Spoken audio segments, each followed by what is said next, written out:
One of the questions I'm most frequently asked by parents is, how do I talk to my kid about internet safety? And the answer is you talk to them about internet safety the same way you talk to them about any other kind of safety. We do a lot to protect our kids. When they're young, we put up safety gates so they're not going to fall down the stairs.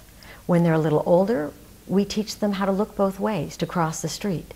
As they mature, they begin to take on more responsibility for their own safety, and we let go as they've demonstrated their readiness. I recommend that you use the same approach when talking about internet safety. Set firm boundaries when the kids are young. And as they mature and demonstrate readiness to take on more responsibility, it's time to transition that role to them. What makes this natural is that kids have a very healthy sense of self-preservation most of the time. They don't want to be ripped off or scammed or stalked any more than anyone else does. And when we use it in this context, it becomes a very natural, cooperative piece. It's just like locking the door. Nobody challenges that the door needs locking. Kids will not like all the boundaries we set all the time. But when they understand why those boundaries are in place, why the internet safety affects everyone, they are much more likely to be cooperative.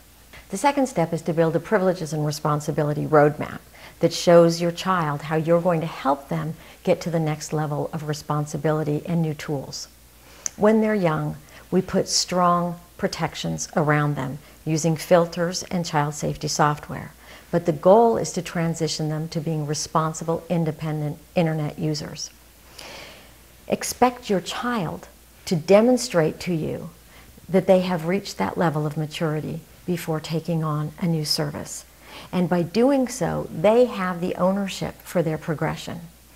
And you, as a family, can work together to create an experience that's safer.